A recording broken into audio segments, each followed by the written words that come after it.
நமஸ்காரம். இன்னைக்கு நான் பூண்டு சின்ன வெங்காயம்லாம் போட்டு வெத்த குழம்பு வைக்க போறேன். அடுப்பு பற்ற வச்சு இருப்பச்சட்டி போட்டிருக்கேன். எண்ணெய் ஊற்ற போறேன். எண்ணெய் ஊற்றிட்டு கடுகு தாளிச்சு கொட்டிட்டு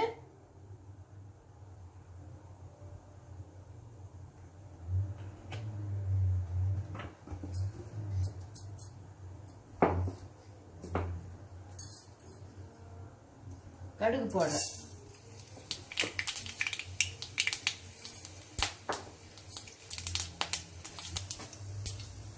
கடுகு வெடிச்சிட்டு உளுத்தம்பருப்பு போடுறேன்.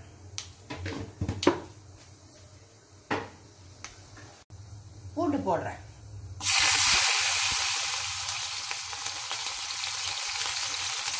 அது கொஞ்சம் வதங்கின உடனே அப்புறம் சின்ன வெங்காயம் போடணும். கொஞ்சம் பூண்டு வதங்கின உடனே சின்ன வெங்காயம் இப்போ போட போறேன்.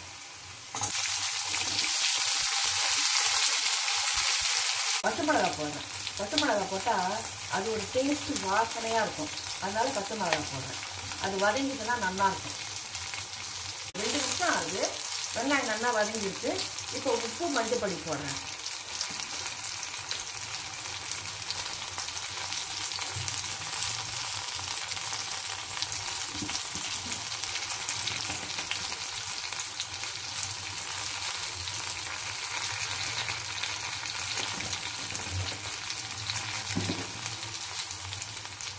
மிளகா பொடி போடுறேன்.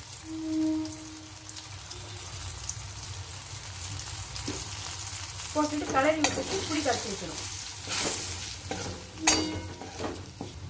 இப்போ சாம்பார் பொடி போட்டேன் இல்லையா, அது 2 நிமிஷம் நல்லா இருப்பச்சட்டியில் வதக்கிட்டு அப்புறமா புளி கரைச்சி ஊற்றணும்.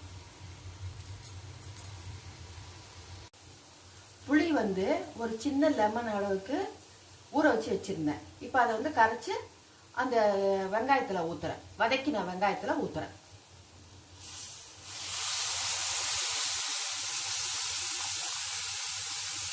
கரைச்சி ஊத்திட்டேன். இப்போ குழம்பு கொதிக்க ஆரம்பிச்சிருக்கு. ஒரு மீடியம் ஃப்ளேம்ல வச்சுட்டு 3 to 5 நிமிஷம் வரைக்கும் அடுப்புல இருந்தா போதும். நல்லா அந்த மிளகாடி வாசனை எல்லாம் போன பிறகு இறக்கிடலாம். வெத்த குழம்பு ரெடி ஆயிடுத்து. கருவேப்பிலை மாத்திரம் போட்டேன். இப்போ பாத்திரத்துல மாத்த போறேன்.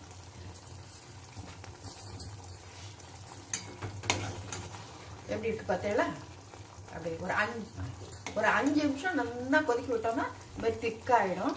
நல்லா சாத்துக்கு, இட்லிக்கு, தோசைக்கு தொட்டுண்டா சூப்பரா இருக்கும். இப்போ சூப்பரான சின்ன வெங்காயம் போட்டு பூண்டு போட்டு வெத்த குழம்பு ரெடி. சாப்பிட்டு பார்த்துட்டு எப்படி இருக்குன்னு சொல்லுங்க. மறக்காம சப்ஸ்கிரைப் பண்ணுங்க. தேங்க்யூ.